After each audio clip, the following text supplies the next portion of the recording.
Қайырлы күн достар, қал жағдайларыңыз қалай? Сіздермен бірге кондитер Қазығұрт.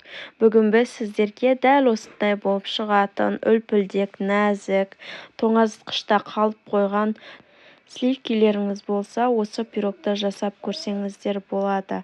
Менімен бірге барлықтарыңыз жасап көріңіздер. Ең алдымен құрғақ таза ыдысымызға жұмыртқамызды, қантымызды саламыз. Миксердің көмегімен жақсылап аппақ көпіршік болғанға дейін араластыратын боламыз.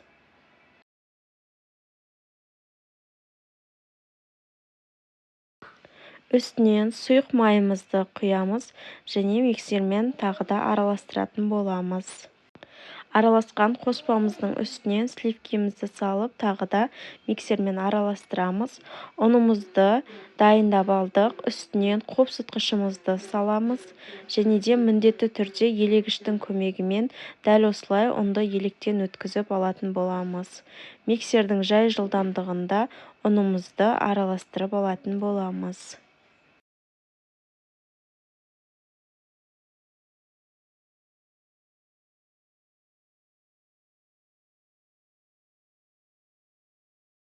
Күрекшенің көмегімен дәл осындай шет-шетіндегі ұндарын қамырға араластырып жібереміз.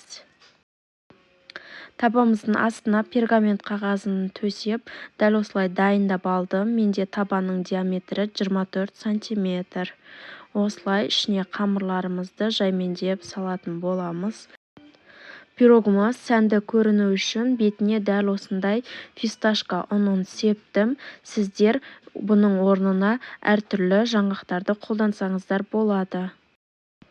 Пирогымыз дайын. 180 градуста 35-40 минут аралығында пісіріп аламыз.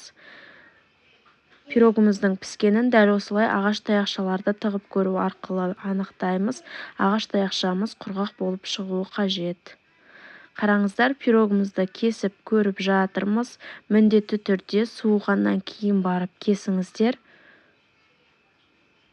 Қараңыздар, өте нәзік болып кесіліп жатыр.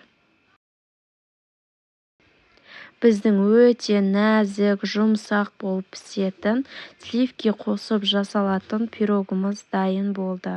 Достар, менің каналыма тіркелмеген болсаңыздар тіркеліп, дәл осы видео сіздерге пайдалы болып жатса, лайк қойып кетіңіздер.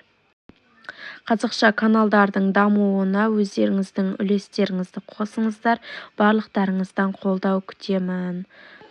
Алда бұдан да пайдалы көптеген рецепттер болады. Менің каналымды жоғалтып алмай, подписаться батырмасын басып қойыңыздар.